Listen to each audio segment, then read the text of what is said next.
If a man can't trust himself, how can he truly trust anyone? And if he doesn't trust deeply, there's no way he can love deeply. Yeah. Oh, it runs so parallel to what Jesus said. Love the Lord your God with all your heart, mind, and strength, and love your neighbor as yourself. Jesus knew betrayal was coming. He still loved them anyway. Biblical manhood is not naive trust. It's courageous trust rooted in truth. Welcome to the Crucible Project Podcast. The Crucible Project is a nonprofit organization committed to creating a world of men and women who live with integrity, grace, and courage, helping them to fulfill their God-given purpose. This podcast will discuss important and sometimes difficult topics while delivering practical life applications with men and women who are currently practicing this work. We are igniting Christ-like change in men and women through experiences of radical honesty and grace.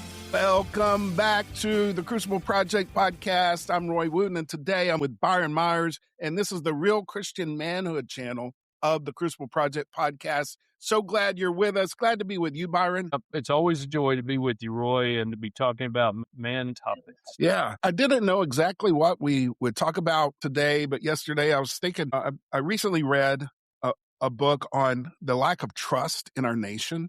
Trust is a big deal. Yeah. We have probably the worst time in my lifetime of Americans not trusting leaders in general. Specifically, 60% of people have no trust of our government.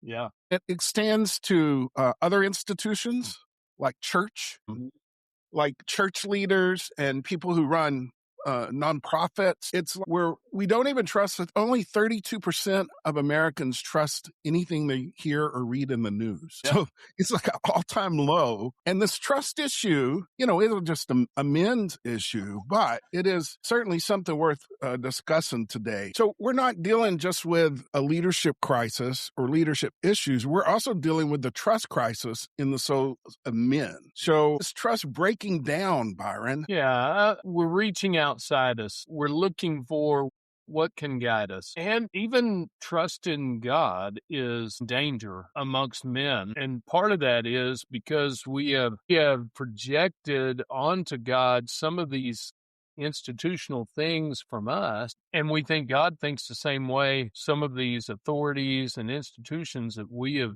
put some of our trust in thinks. And yeah. I believe it just starts eating away. Do we even trust ourselves? I put my trust in something, it fell.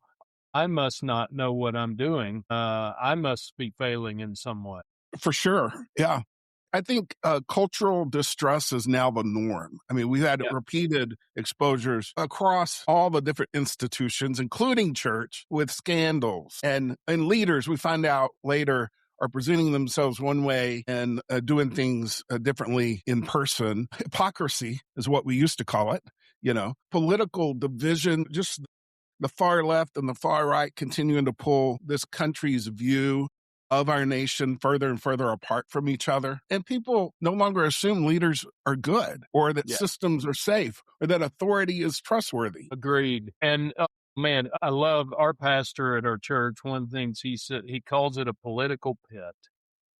We really get down into this space where we are blurring it with our Christian beliefs, that the politics and the Christian beliefs are side by side. And but it is more of give to Caesar what is Caesar's, give to God what is God's, but we're not separating that very well as men. And it's really creating a turmoil in our heart and in our soul as we wrestle with people that are friends of ours and we read their social media posts and think, wait a minute, I know you. I didn't know you believed that. And then we buy in and answer, and now we've created another distrust. Yeah, always the best place for a discussion about politics or religion is on social media, right? Yeah, Just kidding. There was a time, this was a long time ago, when I ate a chicken sandwich at evidently the wrong place. And some of my friends stopped following me and left me because I posted that my wife and I were on a date eating a chicken sandwich at some place. And it just gets ridiculous. What is this doing inside of us? Distrust is the air we breathe now today, and it's shaping men whether we realize it or not. What's going on inside of men around this culture of distrust? Yeah, part of it is just this guarded piece of us, but it's more than guarded. It's okay to be guarded to some degree as long as you're still authentic. Right. I'm not going to tell every person every detail about me. I do need to guard who do I do that, but I can still be me.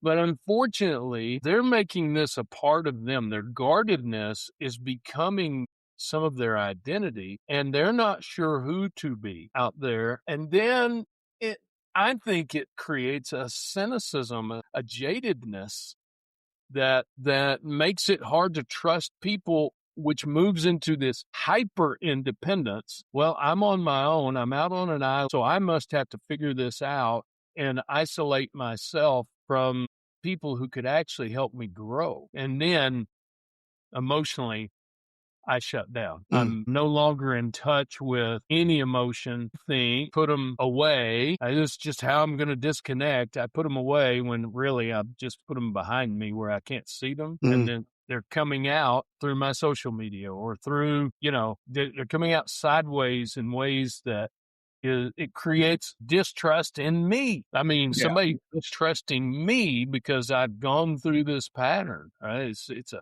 terrible cycle. I think I see some of that even within myself, like my guardedness of what I put in social media is to protect the Crucible Project ministry. So I try to be as apolitical as I can and stay out of that stuff. I also, like, if there was a rolling your eyes way to respond instead of thumbs up and heart to certain things, I would, because it's so much that I see. I think it's just an exaggeration, whatever they're posting. If I could I actually roll my eyes literally at something. That cynicism shows up for me. But I'm thankful that I have the Crucible Project, a circle of men that I can connect with about anything and everything, because I don't move into the hyper independence and I don't move into the emotional shutdown, but I think I would have.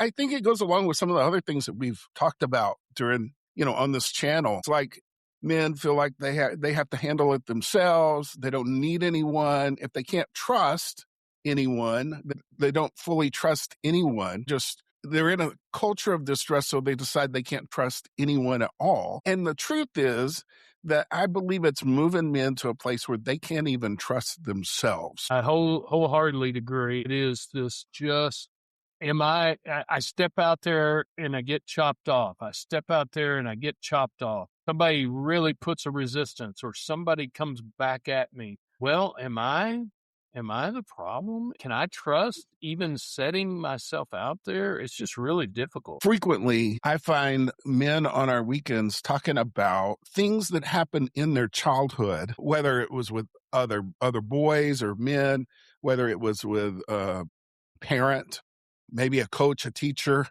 somebody important in their life, the pastor at their church, that was a big trust buster for them. Like it was a wounding trust buster for them. And so when they're out in the world and in our culture that is so distrusting now, it like adds to the reasons why I should never trust anyone. And what we teach at Crucible is what we don't face in our story quietly shapes how we trust or how we live or how we lead and how we don't trust everyone around us. Yeah. And when we're not looking at it and it's out in this space that we're not looking at, we would just push it away and it distorts what trust even looks like. We're either really naive, just become clueless, or we shut down.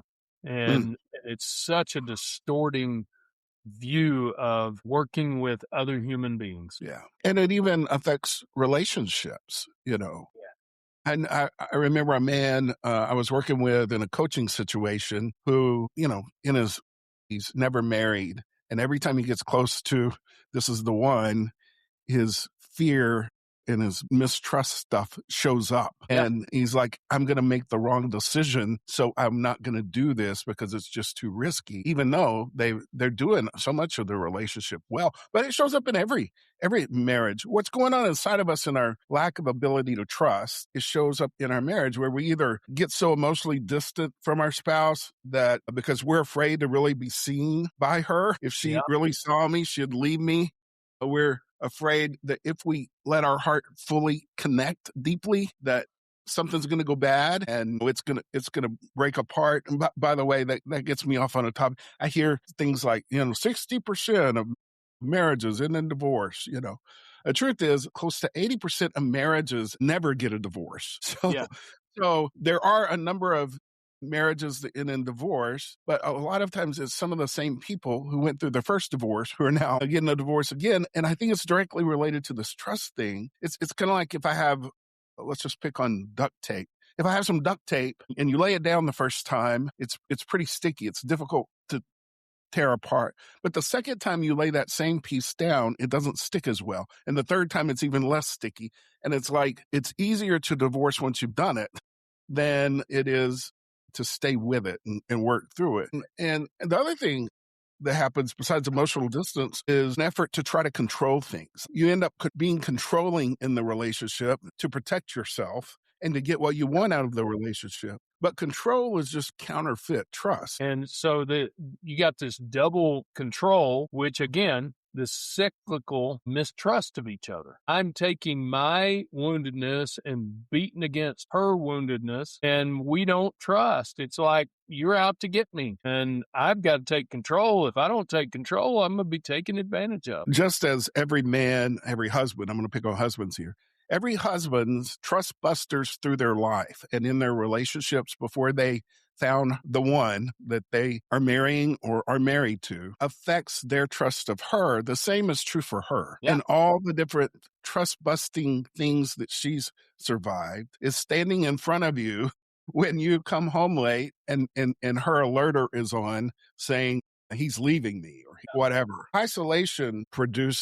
Distrust produces isolation left and right. And the truth is that intimacy and really deep connection in the relationship always is risky, and it requires courage to move through the risk and the fear that's around that to move toward the trusting, confident relationship that both of you really want. It takes, and somebody's got to go first. The way I read a few scriptures, thinking about Peter's words around, the man just really has to go first. The husband, up to us to move into that trusting thing. We're going to talk about more of that later, but it also affects our parenting. What have you seen in the area of parenting for distrust, living in a distrust culture and coming to our kids to parent them, to father them from that place? Well, two extremes. I over control, I'm over authoritative and just oppress, or I disengage emotionally and now they are their own parent, so to speak, right? And both are dangerous. Actually, talking to a young mentee this morning, and talking about how even this distrust is happening with this young 30-something generation, and they are tired of, honestly, he didn't say it, but this is what was underneath. They're tired of being their own parent, and they're going back to a much more liturgical church setting, looking for spiritual fathers because they did not have that at home, because too many fathers were disengaged, emotionally absent from their kids. And that passive absent father wounds children just the same way as, well, in a different way. Just as powerfully. It wounds children just as powerfully as angry dad, abusive, or the alcoholic or addicted dad. It does damage in the soul of your kids. And so, not trusting and living in a place of not trust doesn't help your fathering. It hurts your father. If a man can't trust himself, how can he truly trust anyone? And if he doesn't trust deeply, there's no way he can love deeply. That trust and love are connected. Yeah. Oh, it runs so parallel to what Jesus said. Love the Lord your God with all your heart, mind, and strength. And love your neighbor as yourself. As yourself. If you don't love yourself very well, you're not going to love your neighbor very well. Love and trust goes together. We believe these lies about ourselves, and then we also get some reinforcement when we try to go out and love and we don't receive the love back. The trust gets broken. Now I don't trust myself and I'm not loving myself very well. So it's very hard for me to give it. You can't give what you don't have. It's really tough. The week that we're recording this is a Holy Week. Yeah. And it reminds me of the Last Supper where Jesus gets in the floor and washes all their feet. He washes Peter's feet, who's going to deny him 3 times. He washes the feet of his disciple who's going to go out and basically sell him away so that he is secure in his identity, which frees him up to trust. And even though he knew betrayal was coming, he still loved them anyway. His whole ministry, we read about how open he lived. Yeah. He didn't live guarded. He was so touched that he cried when his friend died.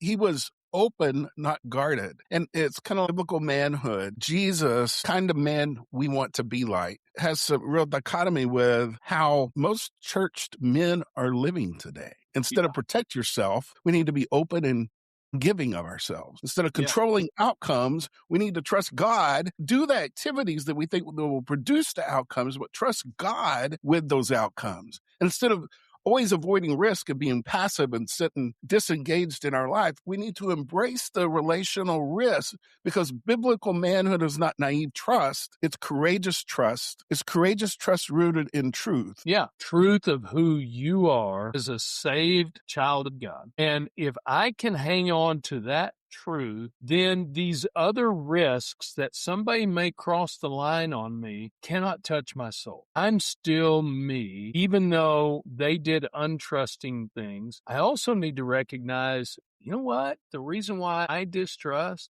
is because I've been someone who could not be trusted at times, emotionally. Right.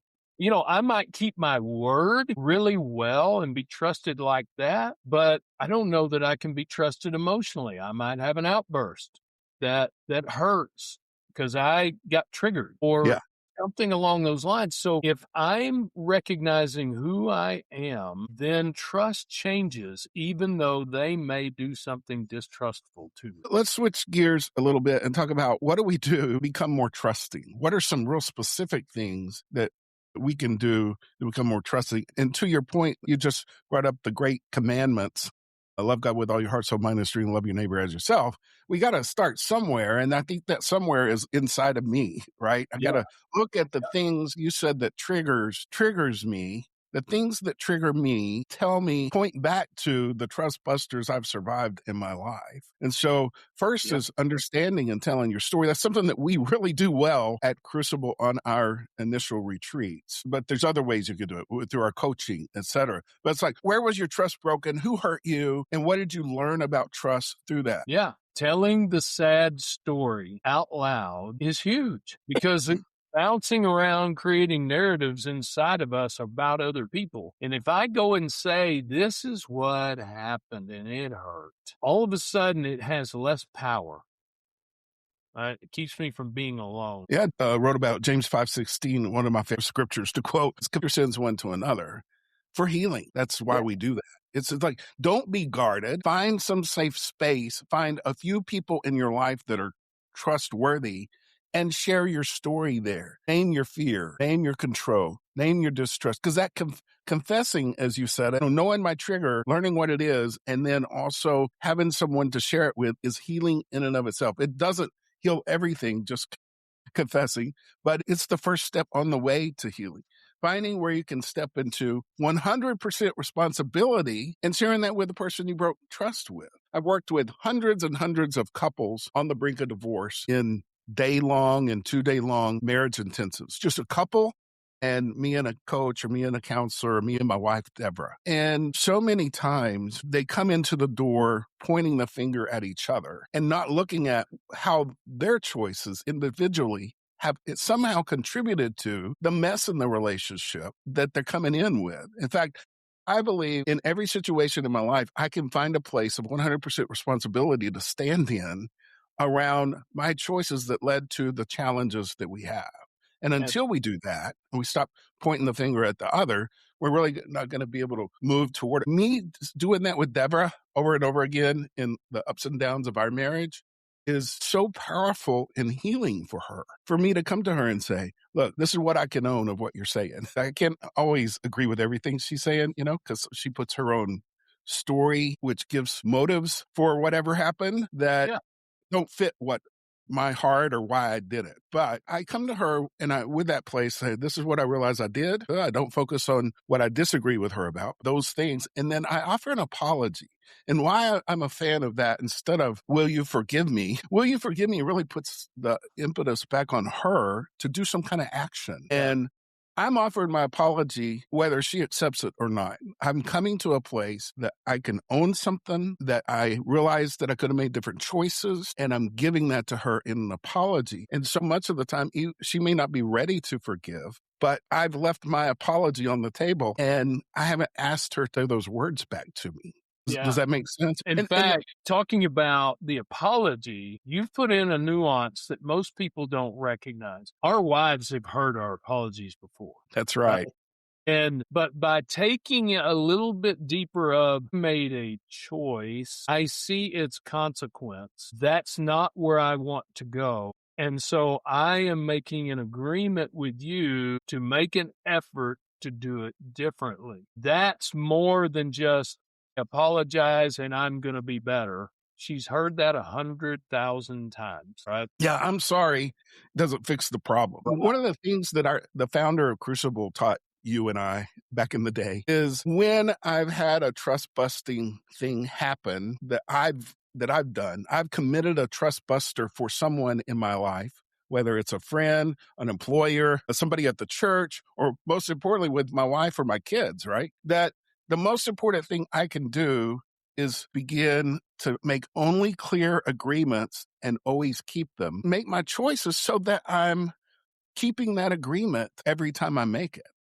100% keeping my agreement begins to build the trust, because I'm sorry doesn't change anything. But when they see the evidence of, over time, they see the evidence of me keeping my agreements consistently, then I begin to become more trustworthy. Absolutely. And give permission to the person you've agreed with to point to the agreement if we haven't kept it. Yeah. That takes emotion out of it to some degree. Now, the emotion still may be tied to our distrust, right? Oh, I can't trust you again. But the more we talk about the agreement and commitment and the direction towards that, then when I get called on it, like my wife can say, hey, you agreed that you would be on time, get ready for church, whatever. I mean, you agreed. And hey, are you keeping that agreement? Giving her permission to check in with me around the agreement changes it. I might hear a little bit of messaging, but she's not pointing to my character. She's pointing to my agreement. Oh, that's good.